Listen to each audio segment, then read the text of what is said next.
Сегодня у нас у гостях, прошу любить и жаловать, по-русски и по-белорусски, ну, на тросянамстве буду сегодня, кинознавца и культуролог, выдатный человек, человек розуму, человек мозгов, человек почуттів, человек эмоций. Я так хочу, как сегодня было. Я скорее даю установку, потому что ты нас зашкаляришь. Не, будут эмоции. Конечно, будут эмоции. Будут эмоции. Андрей Росинский. Это мне великий гонор тут выступать. Хто быває під сімха, ведаюць Андрея. Ну что, мы починаем. Знаем, знаешь, Сагу. А вот это для яго ж неспадзяваначкі. А што ён думаў, што ён мне тут для студэнтаў прэзентацыю зробіць? Ну вот хто згадвае, што гэта? МГУ, Московский державный университет. Ну, я там учился, да. Причем я учился там не на культуролога спочатку, я учился там на физиолога.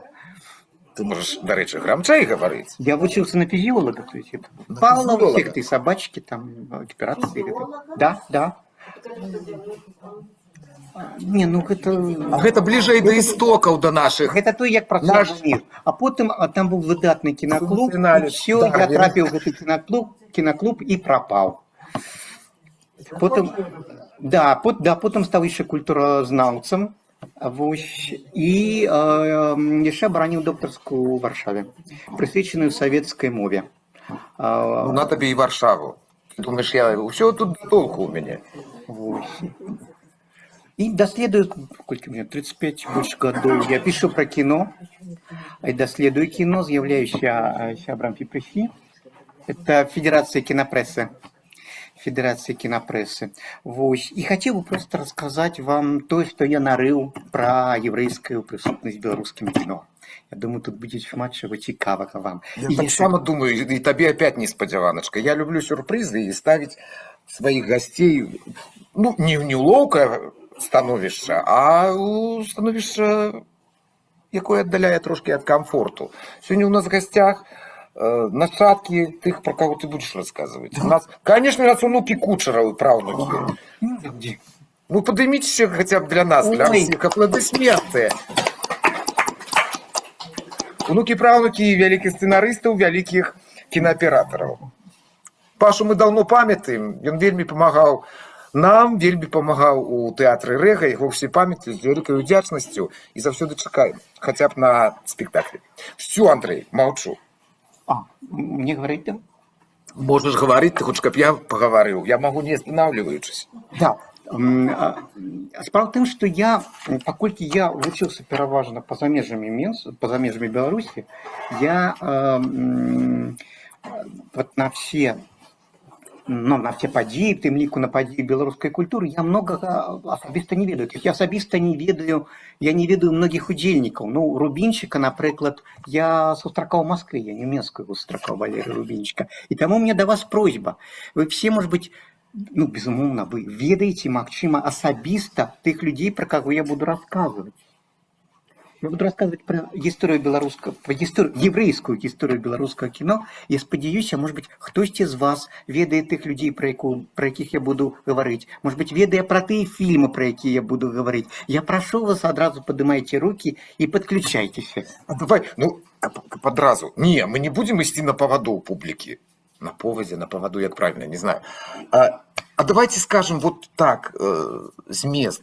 Який жанр кино близкий самый кому? Комедия. Угу. Драма. Мелодрама. Мелодрама. Драма. Без мыла и без этих вот двух струек. Угу. Детские, дзіцячае кино, белорусское кино дзіцячае с еврейским следом, безумовно. Да, тут будет шмат таких следов, вельми шмат. Одразу скажу. Ты про 11 лет не вспомнишь? Я вспомню, потому что маю на это право. Кто еще что? Фантастика, экшен. Военное кино, да, экшен можно отнести? Да. Можно. Но сегодня мы користаемся другой терминологией. не глядзячы на тое, што многім 65 плюс, 70 плюс, і видите экшен, а я бы не успомніў, я бы прасцей на ўсё глядзеў. Была конференция в Варшаве, присвяченная белорусскому кино. Мы тут обмерковывали это все. Разу хочу... Ну, гэта... Разумееце, чаму? Таму што я і прадставіў Андрэя як... Не кіназнаўцу, это шорная. А, ну да. Ну, Я не познал. это Бесімха. Ну, я так здымак расшырыў. Хацеў пра гэта гаварыць. Адразу як пра чалавека. Пазнаеце? Я такі страшны заўсёды на фотаздымках. А ты горш, все равно ты горшы ў жыцці. Настолькі кін... Вот, я разумею, горшы ў жыцці. Разумею, чаму з кіно звязаўся. Тебе так любіць камера, ты поглядзі. Нет, ну меня пару разов затягнули на эпизоды Руки. сниматься в фильмах. Вот я такія комплименты раблю, як бачу. Недавно Бокум снимал картину документальную. Вот назад можно. Так. Конечно, конечно. Да. Давайте я одразу пачну вось з чаго, што без евреев беларускага бы кіно не было, і в значной ступені евреи рабілі беларускае кіно, і вся гісторыя беларускага кіно, еврейская гісторыя беларускага кіно можна падзяліць на тры часткі. Першая даваенная ад 26-го года і да вайны, і там евреи доминуют кино просто. Евреи здымаюць кино з евреями и вельмі часто просто про евреев. Пасля войны до перебудовы евреи здымаюць кино, но часам з евреями. Ну и от перебудовы до наших дзён гэта уже пераважна гости, некоторые из их евреи здымаюць кино про колішніх беларускіх евреев. Я засяроджуся на першых двух этапах як найбольш таких насычаных. Вось. І раскажу про гэтыя рэчы. Может быть, вы гэта не ведаеце, но калі не ведаеце, то будзе цікава. Вот это самы пачатак беларускага кіно, «Лесная быль», прэм'ера 26-го года, і аператор гэтай стужкі Давид Абрамович Люглейт. Можна наступны, да? Можна наступны. Вот. Да, до речі, до войны студия Беларусьфильм, тады Белгоскіно, яна знаходзілася в Ленинграде. То есть гэта было там. Тут не было матэрыяльнай базы. Просто тут была одна электростанция, электростанции просто не хапала для элементарно для фабрики. Люди приезжали здымаць в Беларусь, альбо здымали увогуле в Москве фильмы, вот некоторые. Вот. Да, оператор Давид Абрамович Люглейт. І ён «Лесную быль» ніхто з вас не бачыў? Бачу. Я ва да. Гэта карціна прысвечаная барацьбе за савецкую ўладу, установлення савецкай улады. Вось, вельмі паэтычная карціна Юрія Тарыча. Вось. І з выбітнай аператарскай працы, конечно. Яе можна знайсці в інтэрнэце, можна паглядзець. Ну, конечно, сёння гэта карціна глядзіцца больш як гістарычная. Яна ўваходзіць в спісы важных беларускіх стужак, як першая беларуская стужка. Но, тым не менш, далей будуць больш цікавыя карціны. Пачатак можна дапоўніць. Адсюль пачатак не толькі беларускае савецкае кіно, адсюль пачатак яшчэ і званняў. И не только операторскую работу можно. Я тебя пытался накіраваць. Адсюль пачалася дынастыя уладамірскіх вядомых. Хто тэатральны чалавек, ведаюць дынастыю уладамірскіх, Уладзімір, Барыс, Саша Уладамірскі, які таксама сышоў ужо жыцця. Я з ім працаваў, я эту дынастыю ведаю. Менавіта «Лесная быль» дала падставу для таго, каб прысвоіць званне народнага артыста СССР першае ў Беларусі Уладзіміру Уладамірскаму за «Лясную быль».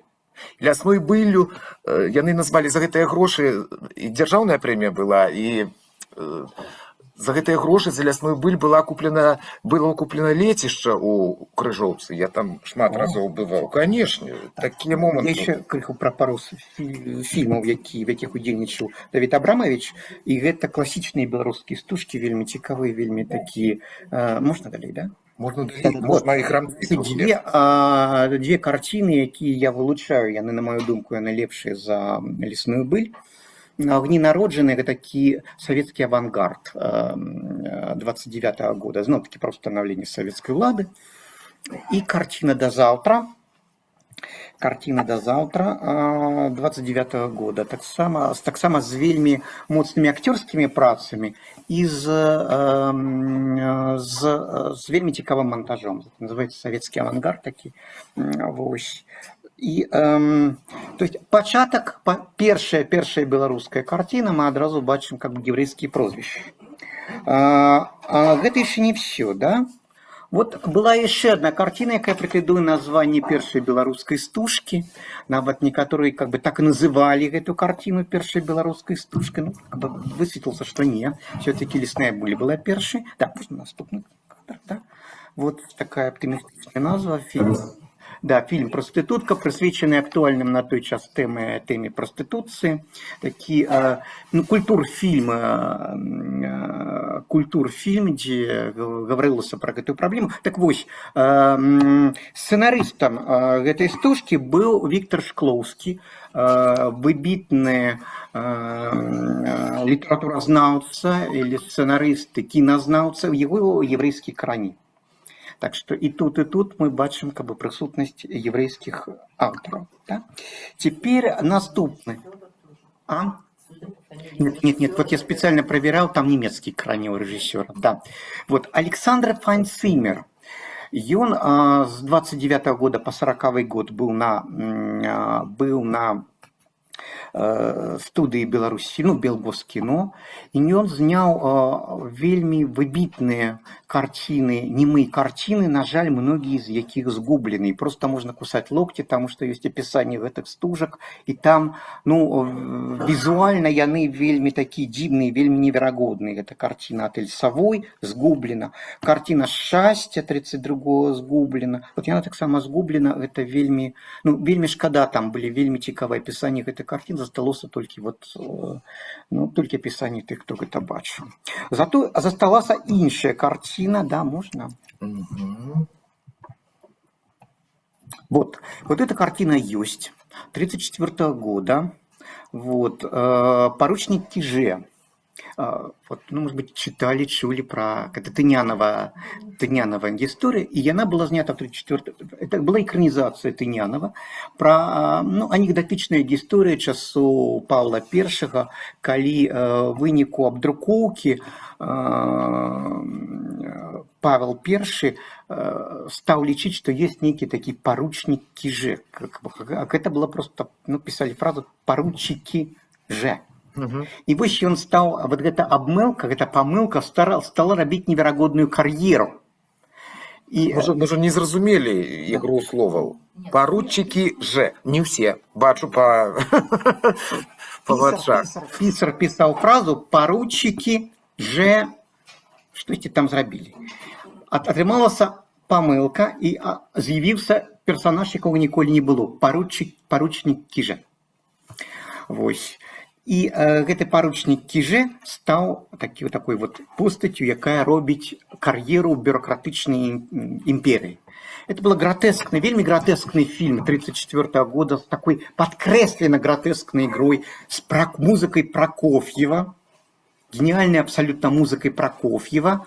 И, ну, сёння эта картина выглядит такой вельми, ну, вот сёння так не здымают. Там вот вельми такой жанр, ну, вельми незвычайны на наш час, с такими гротескными элементами. И шмат писали так само про, ну, потом виновачивали эту картину в формализме, все как бы для 30-х годов характерно. Ну вот сегодня ее переоткрыли, переглядаюць, там диссертации пишут про эту стужку. Вось.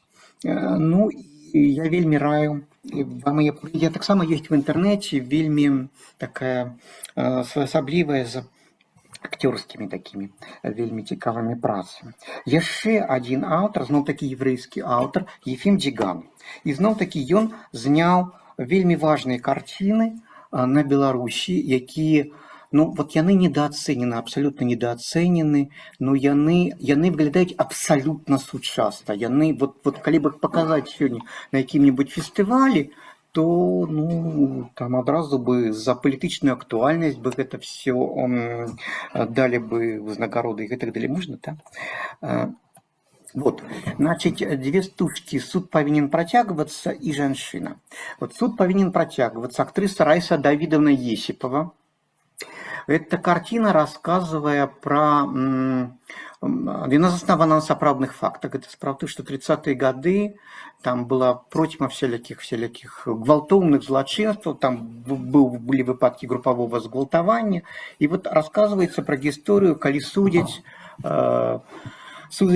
гвалтаўнікоў галоўнай гераіні, але яна сутыкаецца з тым, што мужчыны проста паводзяць в дачыненні да яе проста па-хамску паводзіць. І вот гэты суд заканчивается, і яна абвінавачвае тых мужчын, які вакол яе, які ставяцца да яе як да рэчы, як да такой вот кабеты, якую можна выкарыстоўваць, таму што яе спрабуюць выкарыстаць і адвакат, там, і шафёр, які чуў вот пра гэтую гісторыю, і нават муж ёй пагарджае, і вот яна кажа, суд павінен працягвацца, што трэба вот гэты старыя забабоны, які не даюць жыць, які вот прыніжаюць кабету, яны павінны быць разбураны, гэты забабоны. І зноў-такі карціна таксама ёсць у інтэрнэце, яна вельмі сучасна глядзіцца і з такімі прыёмамі вельмі сучаснымі. Вось. Наступная картина жанчына. Ты про жанчыну. Да. Это суд повинен працягвацца. Суд повинен працягвацца. Недооцененная актриса, абсолютно недооцененная. Поглядите на левый кадр, суд повинен працягвацца. Гэта знешне по киногеничности вочы, брови. Это Маргарита Терехова. Абсолютно. Уже в жанчыне, другі жанр, другі вобраз. Гэта гісторыя калгаснага жыцця там 3 жанчынаў, які вот змагаюцца за сваё права там гэтага калгаснага жыцця.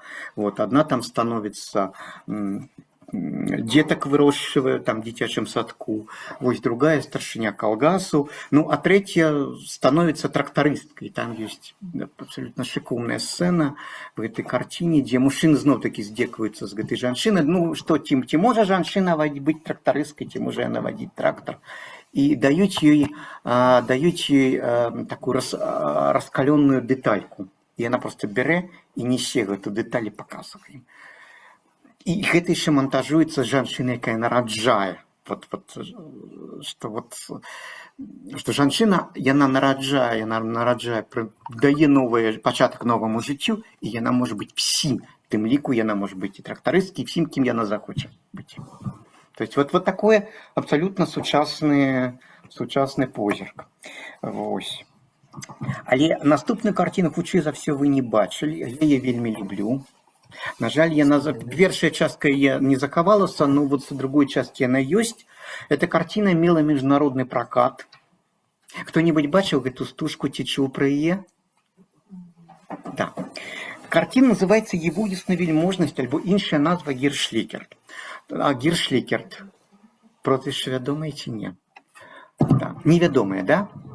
Значит, гэта сапраўдная гістарычная асоба. Гершликерт падчас рэвалюцыі, вот гэтых рэвалюцыйных падзей 1905-1907 годах, ён удзельнік там вот гэтых сацыялістычных арганізацый, он быў рабочым, і ён спрабаваў забіць губернатара Віленскага, губернатара Валя, за тое, што той пабіў рабочих, даў загад пабіць рабочих. Яго за гэта павесілі, павесілі ці расстраляли, я уже не памятаю, Гершликерта. І гэта была вельмі папулярная постаць у еврейскім асяроддзі. Пра яго пісалі п'есы, пра яго складалі паэмы.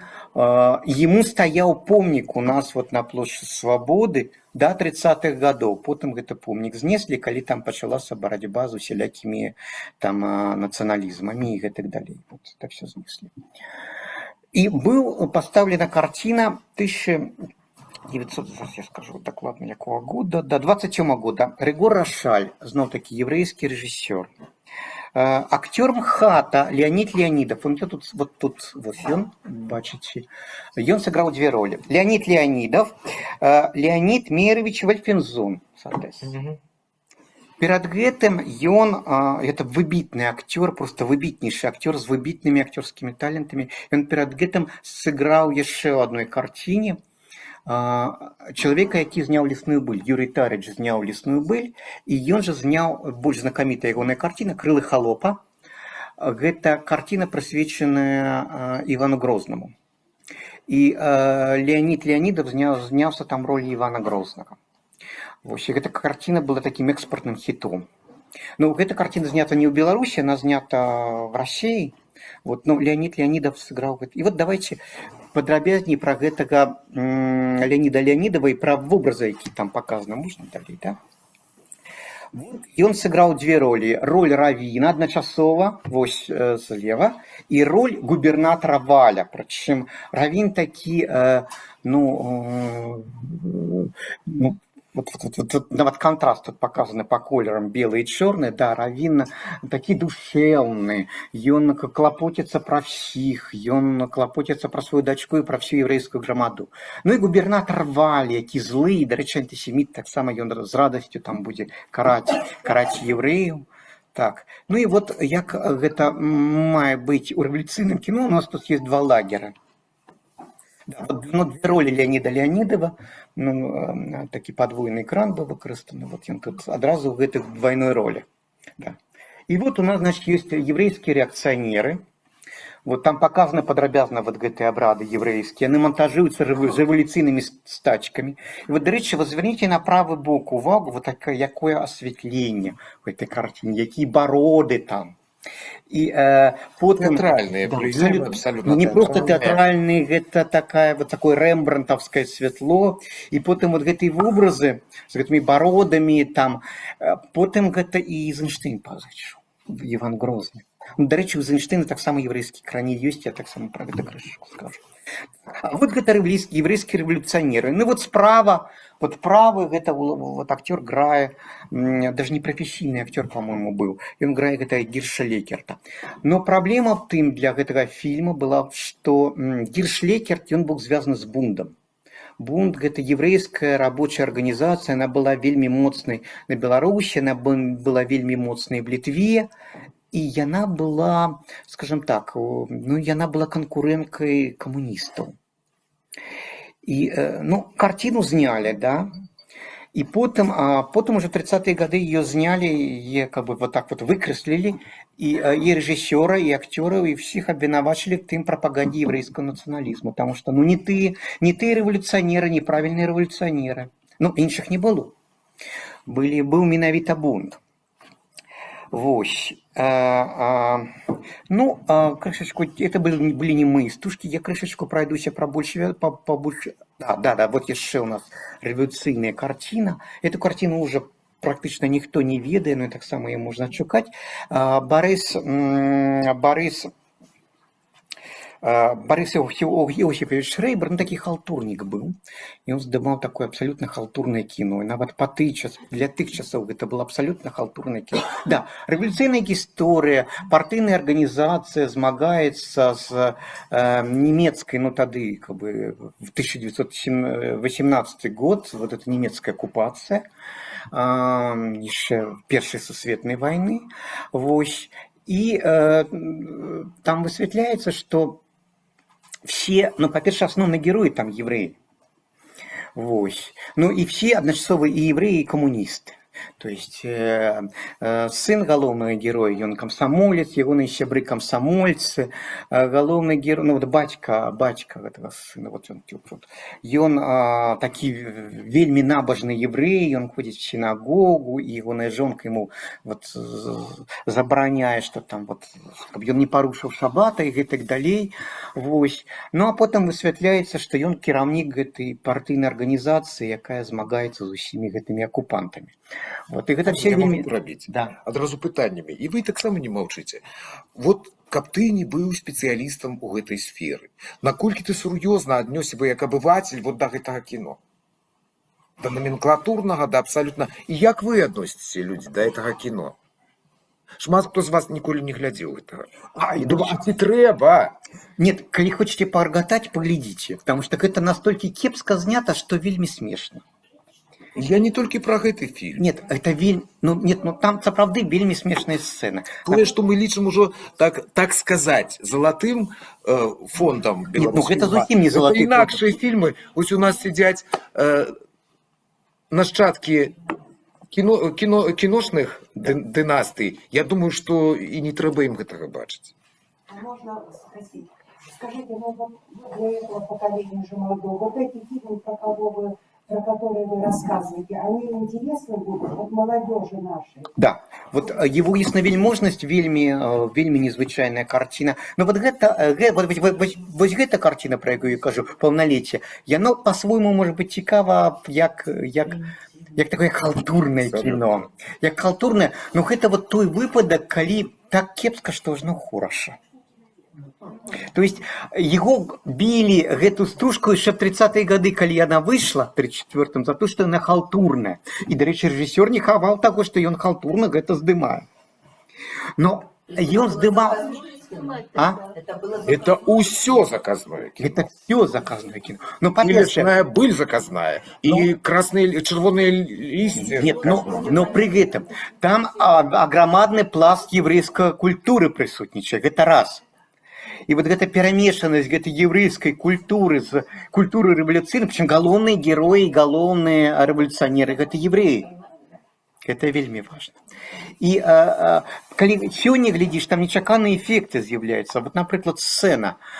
Комсомолец, ідзе шукае кіраўніка подпольной организации, ідзе на яўку. Вось. И пароль. Ці не ведаеце вы, где взыходит солнце? Отказ. Як вы думаете, каким может быть отказ? На пароль. А? Где узыходить солнце? Заходзіць. Да. Да. Який отказ мусить быть на это пытание? Восходит. Ну, ўжо не тамі. Ну, отказ на это простое пытание, конечно же. Молодой человек, вы что, не ведаете, что солнце узыходит на заходе? Это вот такие, и это на полном серьезе в картине. До речі, там как бы все подпольщики, там нават жабрак, які жабруе там і спявае там, ён таксама подпольщик. І нават нямецкія там жаўнеры, яны таксама становятся камуністамі, рэшце-рэшт под уплывам. Ну, гэта вельмі смешна, глядзіцца, конечно. А вот гэта карціна ўжо, яна таксама заказная, но гэта ўжо как бы выходзіць, ну, вот гэта дзве стужкі. Это моя справа. Эти две стужки можно глядеть с выбитными актерскими працами, и яны, ну да, там как бы тематика вертання Нейтана Бейкера, типа американский еврей, еврей, який выехал в Америку на заробки, вертается в советскую краину, и там сутыкается с социалистичным спаборництвом, и вот не ведая, як с этим, как бы, вот что за там будет, но там вот эта атмосфера Штетла, и актерские працы, и Михоэлс там одну з роляў грае. И, конечно, вот эта еврейская атмосфера, да, ну, над сценарием працаваў Перец Маркіш, и вот, конечно, это сёння вельмі тёпла глядзіцца з гэтымі актерами, з гэтым атмосферой, вот этой еврейской атмосферы. Другая картина, я думаю, вы бачили, есть «Шукальники счастья», я досюль показывать, она застается такой классикой. Но я уже подробязно на ней спыняться не буду. Нет. Вот, потому что... Будем больше да. периоды, там, где мы... Да, вот с Вениамином Зускиным, роли Пини. Вот. Ну, давайте, да, апошняя картина знімога кино. Там вельми важная у нас постать будет, да. Можно наступное?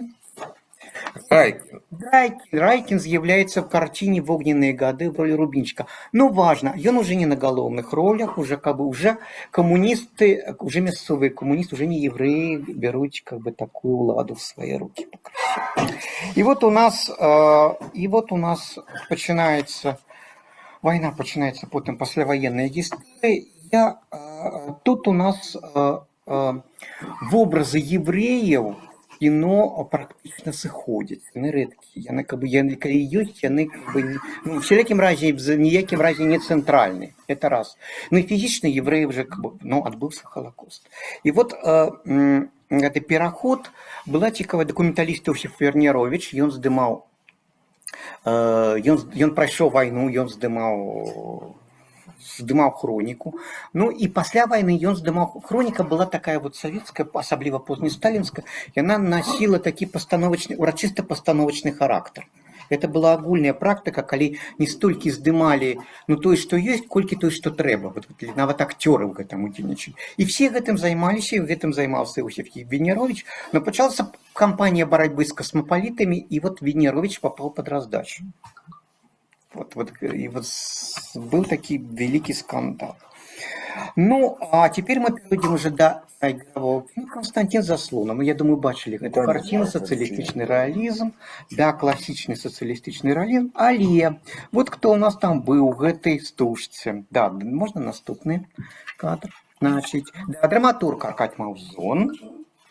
Драматург Аркадий Мавзон раз, по-другое. Вось аператор Александр Гинзбург, і ён не толькі здымаў гэту стужку, ён таксама здымаў Павлінка, хто смеецца апошнім. Вось. Драматургія Маўзона, безумоўна, ставілася і на купалаўскай сцэне, і ў абласных тэатрах. Вось, да, давайте перейдем яшчэ. Одна цікавая постаць са сцэнарыстаў. У нас працаваў і жыў пісьменнік і сцэнарыст Ефраім Сівела. Да. І, конечно, в Беларусі была знята стужка, якую, я думаю, вы бачили. Вось, да? Может быть, вы назовете ее? Это книга. Я маю на увазі фильм. Ён был сценаристом белорусского фильма, одной из самых знакомитых, одной популярной кинокомедии. Наши соседи. Наши соседи, милое, доброе, теплое кино, якое еще не глядится с великой радостью. Абсолютно. Вот уже это нам ближе, без профессии. На обывательском уровне уже это глядится во всяком разе моим поколением. Да. Не думаю, что поколением уже молодых кучеров, но...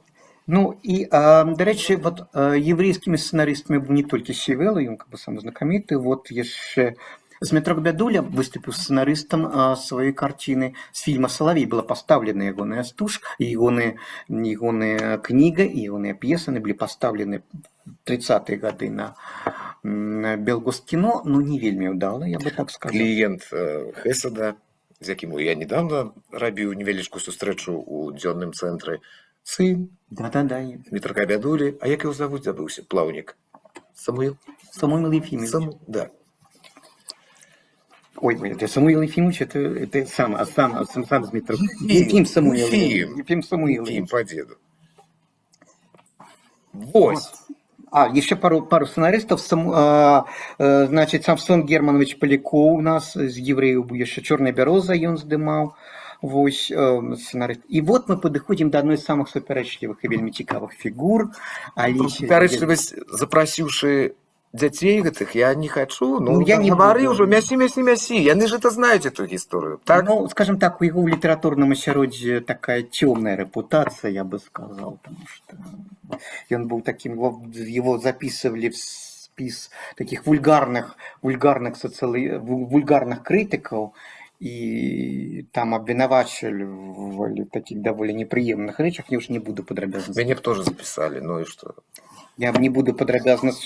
А ты бы остался белым пушистым, я ж уже бачу. И гэта адлюстравалася і ў вершах, я запуску писал вельмі такие жорсткія вершы про Кучера. И Вячеслав Адамчик так само выявил такі вельмі неприемный образ Кучера.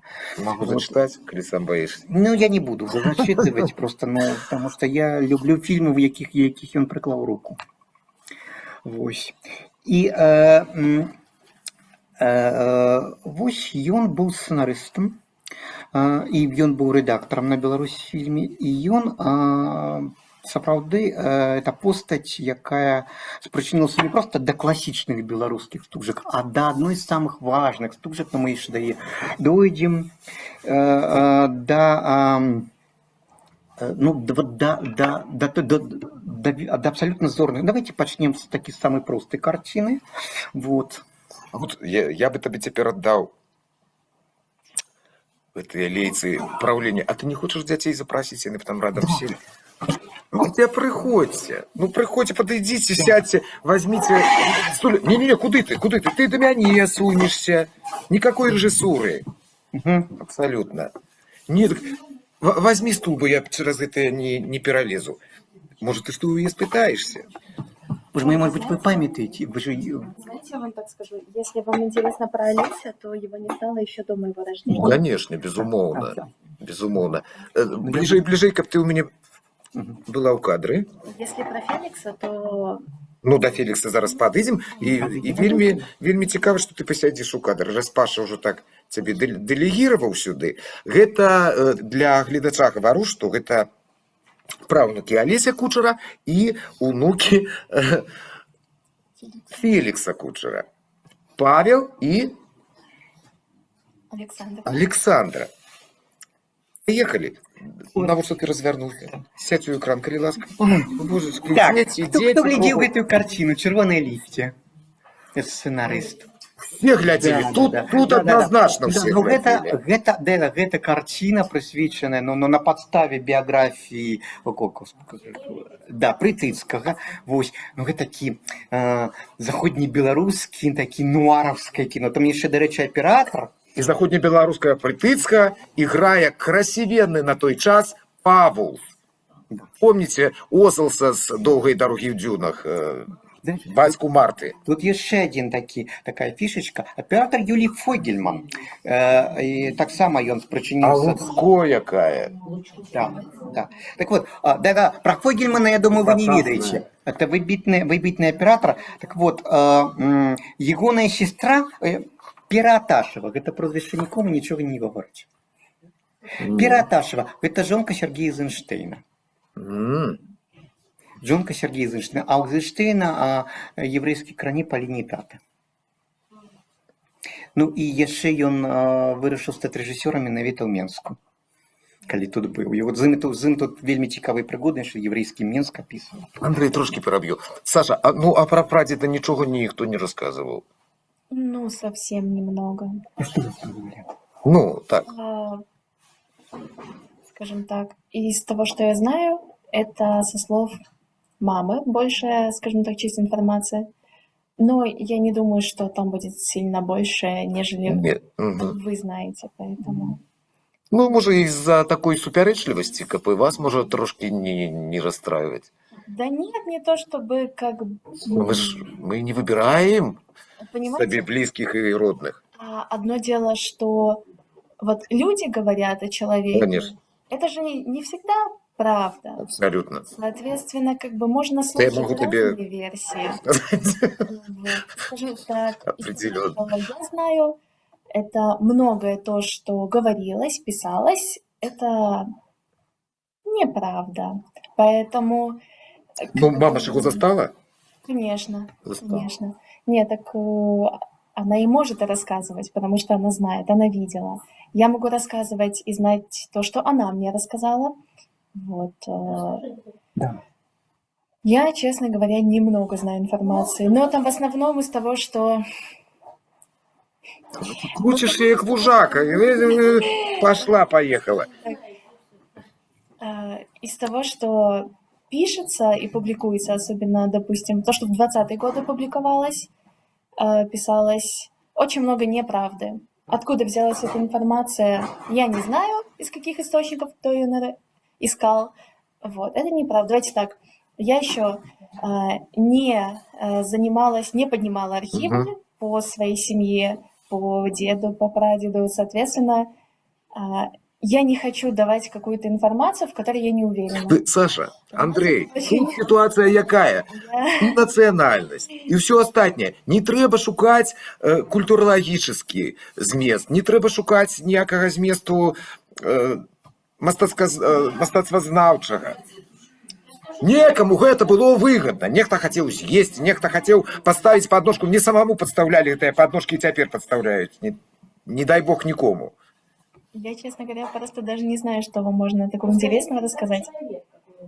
Ну тады пасядзі трохі, ну пра дзеда ж ты ўжо будзеш памятаць. Таму Андрею даём слова, дойдем до Феликса и поразмаўляем. Ну, если из того, что, в общем, про прадеда, это то, что, ну, еще в начале то, что успели сказать, то, что про него много... ну, я это уже говорила, то, что много неправды, но фильмы хорошие, фильмы смотрели раньше, их знают сейчас, смотрят.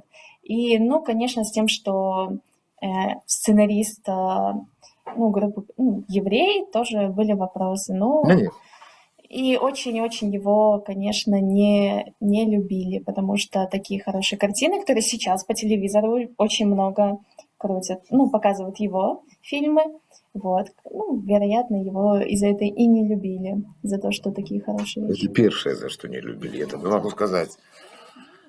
Вот так вот. Ну, и давайте я послушаю лучше. Давай. Вы больше расскажете, чем я знаю. Нет, ну что вы... это... Так. Потому что мы каждый год, и все ровно, як иронию судьбы, так и этот фильм не минаем николи. Причем по ягоной пьесе это поставлено. Вот.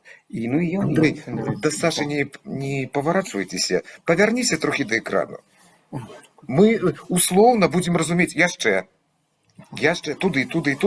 Вы дети некие, ну, конечно, но мы разумеем, что вы нібыта говорите нешта один одному и глядите ў вочы, але лепей глядзець туды. У дырачку, помните? Ну, я думаю, гадзіннік спыніўся апоўначы, вы все ведаеце, гэта выбітнае кіно, якое весь час папраецца. І, да рэчы, яшчэ, вы працавалі над гэтай стужкай, вот песня Марыны, кампазітар Ісаак Любава. Вось. Ну и тут я хотел бы перейти до картины, какие вот самые, с мою думку, самые. Как мы переходим до тандема Олеся Кучера и Валентина Виноградова. Это были сделаны стужки, листы до живых, письма к живым и усходний коридор, восточный коридор. Вот кто-нибудь чул про этой стужки, ці бачив их? Конечно. Ну, Академия мастарства, да, это зрозумело. А тут кто-нибудь? Вот я очень рекомендую их поглядеть. Это просто такие абсолютно недооцененные вершины. Валентин Виноградов, он учился у Рома, был разом с Шукшиным и с Андреем Тарковским, разом как бы почти. И вот он трапил на Беларусь фильмы, там как бы разом с Кучером яны, значит, сустрэліся. И вот первая картина с их тандема «Листы до живых», она присвячена Вере Харужи. И она показана такой святой, ну, такой законной белорусской святой. И, ну, там вельми такая лабиринтовая, готичная история, я б так сказал, пригод. И там, до речі, ще актер Валентин Никулин з Харківського еврейского, который сейчас в Израиле потом жил. Вось. Ну, я вельми рекомендую поглядеть эту картину. Да? Но давайте перейдем до наступной картины, какая просто как бы там вот в этой картине «Усходний коридор», «Восточный коридор», эта картина была, сняли в 1966 году. Значит, Машеров вельми хотел атрымаць фильм, был фильм про белорусское подполье. А тады, значит, ну, подчас войны подполье было разгромлено, нацисты его разгромили, и яны представили все так, что быццам бы там кіраўнікі подполья были здрадниками.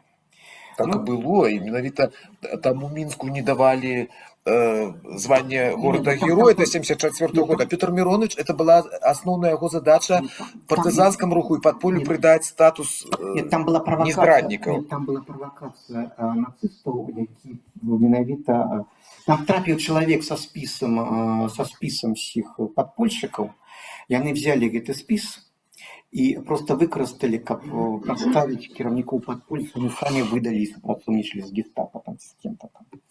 Ну и Машеров дал задание Виноградову и Кучеру, как яны зрабілі такое социалистичное кино, як в Югославии тогда робили, такое, ну вот с усими этими героями там, и так далее.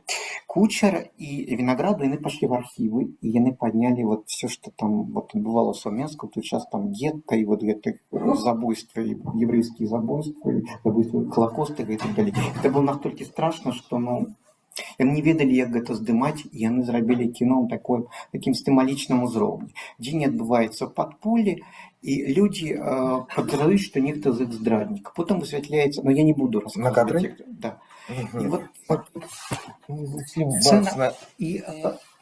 и там была совершенно невероятная сцена Холокоста, глядиная такая, кино не просто белорусским, а просто во всем советским кино. Як была знята сцена Холокоста? Люди были на воде, носилась камера над водой, гучали стрелы, брахали собаки, евреи молились, и потом выходила оголенная кабета и читала молитву до Бога на идыш. То есть, ну, это просто вот... Машеров падчас прагляду гэтай стужкі прям просто выйшаў. Эта картина была, ну, паколькі добра, ну, скажем так, неадмоўна ўспрынялі ў Маскве, ёй далі вельмі абмежаваны пракат. Потым гэтую карціну фактычна праклялі на Беларусі. Виноградова сказали, ты тут працаваць не будешь, его вышвырнули. Кучер, ну, больш за все достался Кучеру, ему сказали, ну, это-то молодый, а ты-то тёртый калач, як ты мог этого все допустить? Его адусюль выгнали, его просто вот просто размазали, его не допускали больше до кино. Но, А Кучер з якого года Олесь? Не памятаеце? Дзед з 37, здаецца, так? По-моему, да. Дети, родословную вот 6 блядь. или 3. Ну, сумасшедшие пришли до меня не помнить. ой, Пробачте. у меня записано, но я так само забыл, кольки ему было году. А я не обнулял. Я не памятаю, що рассказываешь. Фільм з 37-го, здаецца. И кольки ён... Дальше, коли я уже перебил, ну раз улез. Андрею рассказывал, что вот эти наши свечки, кукурузы наши, похорожей, не знаю, правда ці не, но это Наталья Петровна Машерова говорила, з якой я, як з вами, общался, нават нейкі час, амаль год жил у одной из кватэр Нальшевска. И Наталья Петровна говорила, что гэта бацька задумаў пабудаваць 6 домов у памяти об 6 миллионах загинувших евреев. И вот, який год, 78-й, по-моему, трагічная смерть, 80-м, трагічная смерть, і вось апошнюю, якая і павінна была стаяць вот прыкладна там, дзе пабудавалі вот цяпер дом, 32-й, вось, там была павінна стаяць 6-я вот эта кукурузина. Ну это так, отступление. Олесь, по-моему, 10-го года. Вот. Да, вот, ну вот гэта сцена Холокост, тогда думаю, бачна ці не. Картина есть в интернете, но я могу сказать, вот, яна пабудавана, это такое вельмі модернистское кино, яно нелинейное, там вот сцены пераблытаны. Причина того, что мы яго не видим. Ты у меня пытался. Бачу? Не бачу. Не чуў. А причина у чым? Нет, я зачем На полке лежал? На полиции на лежал? полиции лежал, я могу зачитать, як там обвинувачивали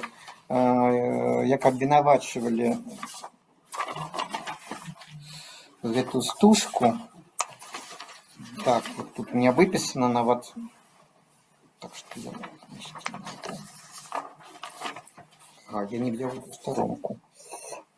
Ну не взял, не будем мы уже трясти паперами. Значит, среди показанных в Кишиневе на фестивале картин «Одна восточный коридор» была единогласно признана антихудожественным явлением и выведена жюри из произведений, подлежащих обсуждению. Зразумела, чаму я до гэтага падаю. Создание этой картины – случай поистине уникального истории киноискусства республики. Ни до нее, ни после нее в белорусском кино не появлялось произведений, в которых с таким ножом, с такой откровенностью проводилась бы концепции, столь чуждой нашему пониманию истории. Отдавая предпочтение сценам жестокости и насилия, авторы постоянно пекутся о том, чтобы облечь их в такую красочную обертку. Примеров эстетического и этического цинизма картина может предложить множество. Это абсолютная классика на сегодняшний день. И вот, Я в шаббат перагледзеў сцены мощь. По-беларуску не знайшоў. Абсолютно мистичные сцены такие. Вот. Яны не падобны да дакументалістыкі, пра якую мы, ну, у мастацкім кіно таксама ёсць І цяпер, і раней. Опа, вот и поглядели. Вот. Вернули. Так. Ехали далее. Так, теперь мы крышечку до іншей темы перейдем. Да, вот белорусское кино отосамливается с партизанами и с детячим кино. Ну вот детячее кино, это само знал таки классика. Ну, вы дальше. Не, мы поедем до Феликса. Да, Чаго ты посиди, прихожая жанчына, дзяўчына. Феликс у нас далее будет. Да, вот, детячее кино Беларуси. Евреи, актеры в городе Мастеров. Кто кого познал? Ну, познаю, ну, Каневского все познали. Да. Герд. Герд. Ленки в роли герцога Домаликорна. У Грыме. Лев Исакович. Шерем. Да. Так само абсолютная классика кино. Ну и вот еврей-актера. Еврей-актер у нас. Так. Ну, Димка Иосифов. Я думаю, да.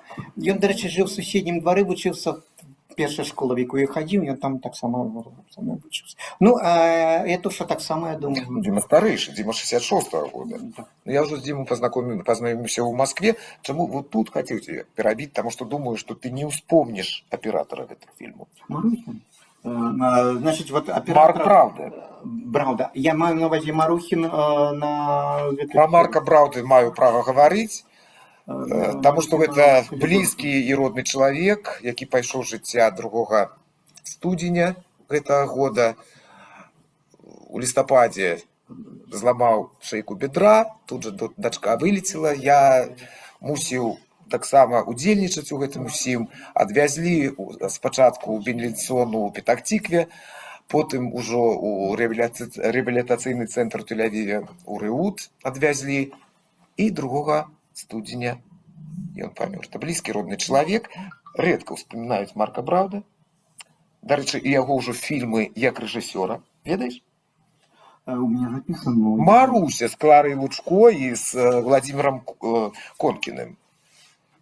Школьны фільм, ён не так много ўжо зняў як рэжысёр, а на ўсіх нечаеўскіх фільмах, на ўсіх казках быў аператарам. Ён там працаваў. Казачная атмосфера. атмосфера. Казачная атмосфера. Так. Ну что, поехали далее. Ну, дарэчы, а гэта мой кіраўнік курса. Конечно, это Шервинт. Таму мне близко ўсё, што цяпер будзе. Да, Валерий Рубинчик, да, ну, вот так само абсолютная классика из еврейской семьи, минской еврейской семьи, вось. И, ну, так я не буду долго рассказывать про Рубинчика, я думаю, вы его на картины бачили. Я хочу засяродзіцца на 2 стужках, где присутнічаць еврейские образы. Вось. Первая картина «Венок сонетов».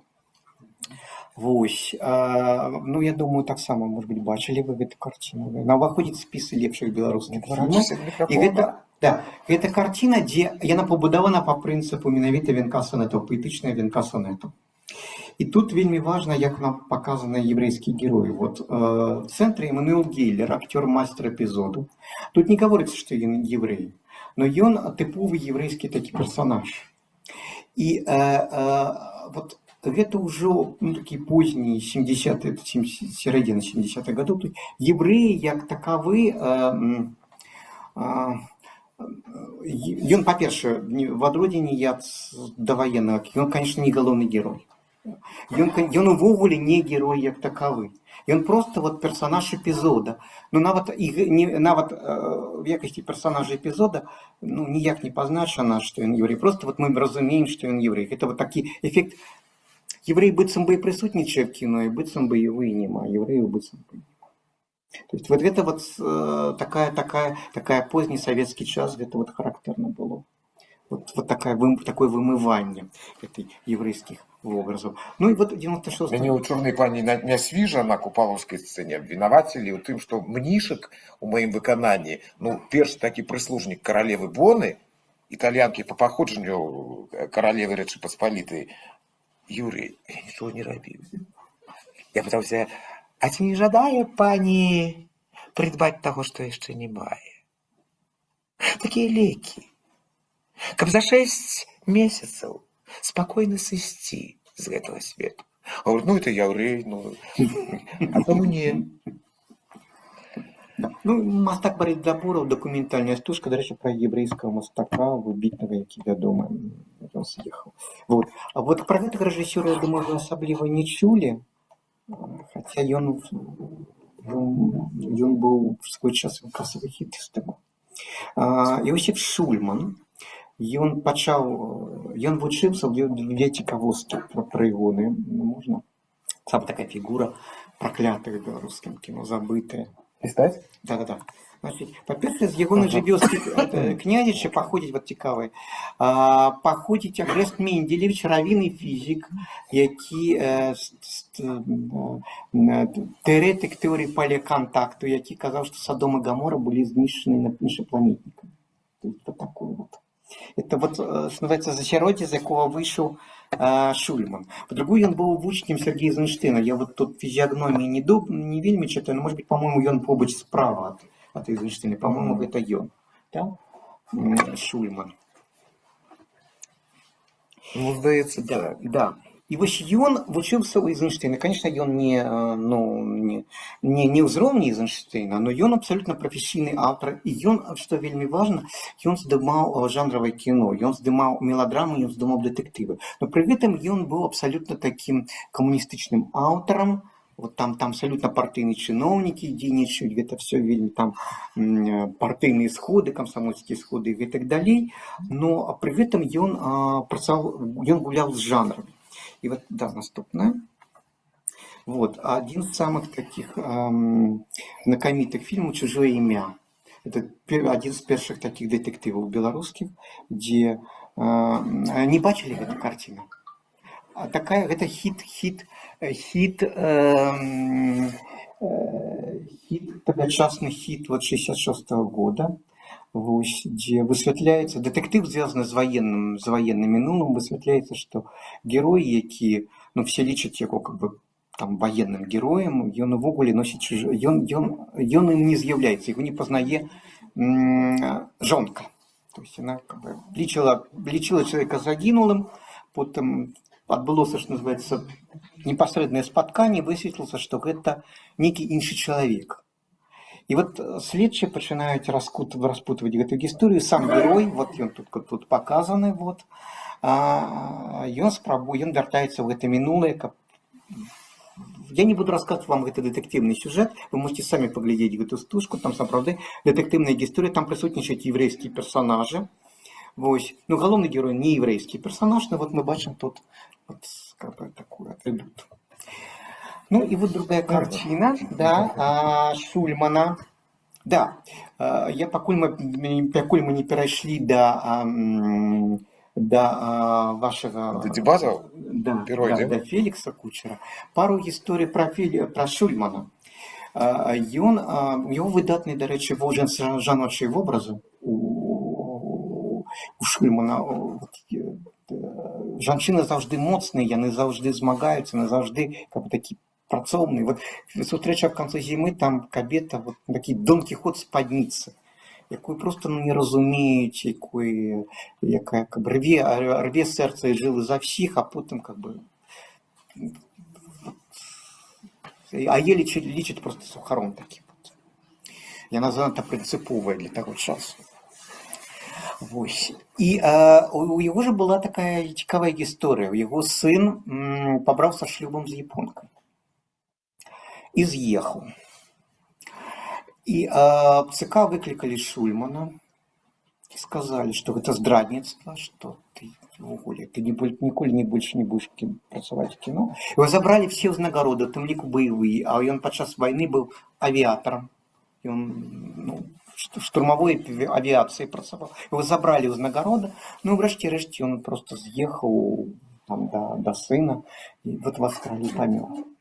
Ну и вот оператором на ягонай стужке, одной, а не только на ягоных стужках, был Феликс Кучер, один сын Айзека Кучера, Аліся Кучера, один з самых цікавых аператораў беларускіх, які не просто аператор, він ще й теоретик аператорського мистецтва. Ён адзін з паслядоў ён незалежна ад Андрэя Тарковскага ён распрацаваў такую сістэму аператарскае мастацтва, якое показывае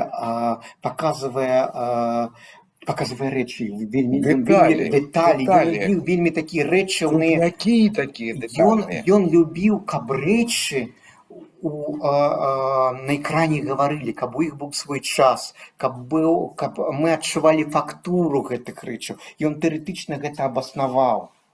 Гэта могуць бытавыя быць. Да. Гэта вот такое высокае мастацтва, у яго была спецыяльная тэхніка гэтага всего. Ён спрычыніўся для двух плыняў, скажем так, вот у кіно, каб не толькі беларускім, сусветным, да, можна далей. Вот Фелікс Кучер. Вось ён. Да, можна далей. А можна і ты што-небудзь спытаешся адразу у Да, Сашы. что вы памятаеце? У Саши голос ёсць, я будзе чутно, не дацягнуся.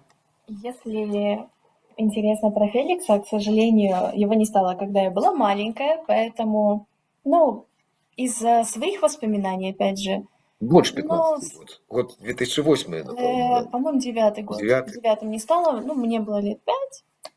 Воспоминаний моих нету особенно, скажем так, есть много фотографий, какие-то воспоминания мамы, бабушки, вот, хороший оператор, дедушка. У нас с братом очень много фотографий красивых, где мы еще маленькие, вот сделанные и фото, и видео, сделанные вот дедушкой. Из интересного, что меня, наверное, поразило, вот есть очень много бабушкиных фотографий с молодости. Вот. И, казалось бы, фотографии человека, есть фотографии, на мой взгляд, просто фотографируешь, и можно вот там фотоальбомы складывать, фотографии. Но вот Феликс умел делать фотографии так, что это, не так, чтобы сделать и сложить, а это так, чтобы распечатать и повесить. Такие вот, галерейные, я не знаю, как описать, но вот умел фотографировать, умел видеть я не знаю, как кадр. Это просто нужно видеть. Очень красивые фотографии, я бы сразу и не поняла, что это бабушка с мамой тоже. Вот. Такое интересное. Что много путешествовал, снимал. Якія они датычныя былі ситуации. Мы так сур'ёзна про все говорим, это же живые люди. В каких-то фильмах кадры в некоторых фильмах снимались у нас дома, например. Только я не могу назвать, что это за фильм. Мне мама говорила, я не помню. Но вот есть фильмы, где... У яго кватэры. Да. Вот. Есть такое. На той час, конечно, часцей павілённыя съёмкі былі, но часцей, калі была кватэра, то выкарыстоўвалі, канешне, кватэру.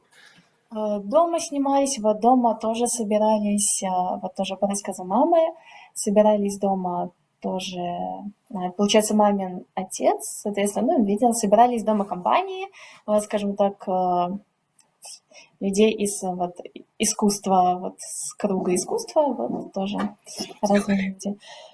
Выпивали, веселились, как живые люди. Собирались у нас, дома фотографии какие-то есть. Есть фотографии с Мессингом. Точно. Бабушка.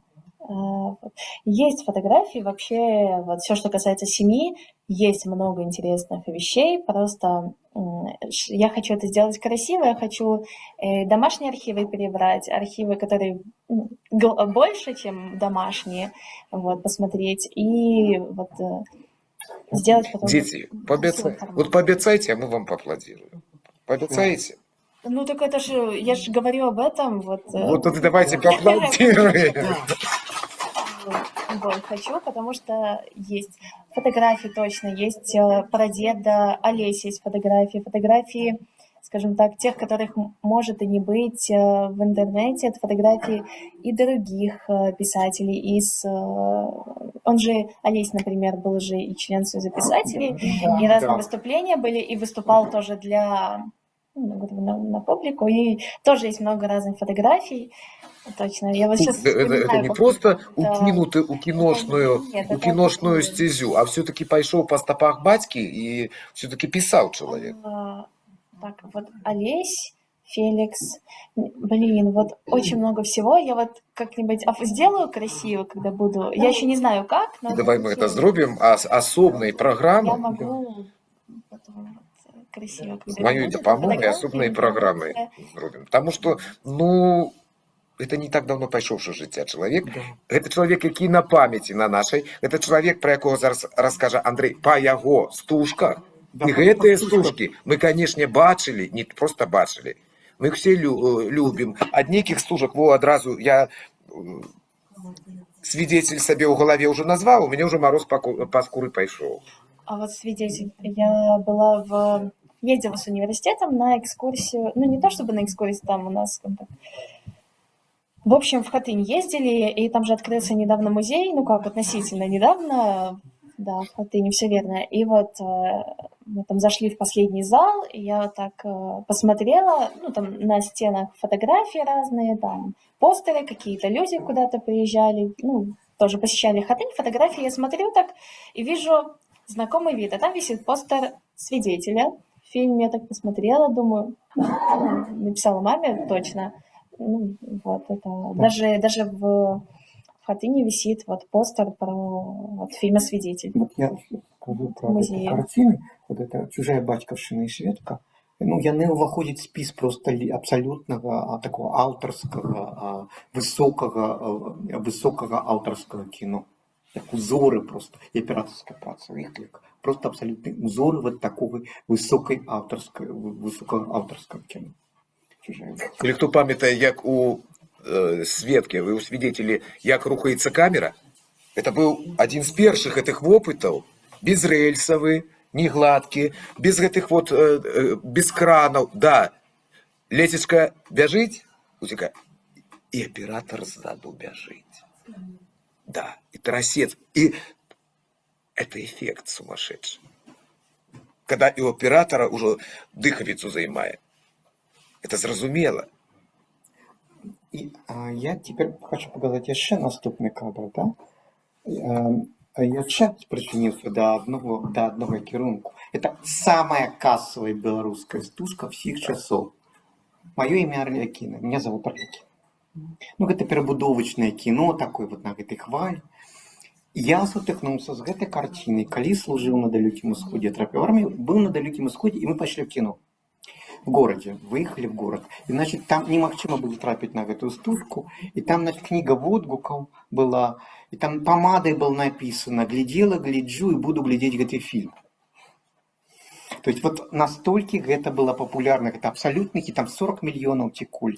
Абсолютный хит был. И вот речаистный, бачите, другая кадр. Такие вот такая вот брутальная речаистность, вот такая речевная абсолютно, подкреслена речевная. Вот это то, что умел робить Феликс Кучер. Як ніхто іншы. Калі вяртацца да сведкі, то гэта, напэўна, вот на той час перабудовачны, это самы культавы фильм з дакументальнымі ўкрапленнямі практычна працэса судебнага, пакуль не з'явіўся далей «Ідзі і смотри», «Ідзі і глядзі». І таксама і там, і тут у двух фільмах здымаліся артысты самадзейныя. Якія самадзейныя? Это просто вясковыя жыхары. Непрафесійныя акцёры. Да. Вось. Ну вот гэта то, что я хотел. Дякуй, Александр, дякуй, Павлу. И еще раз попрошу вас поаплодировать, дети.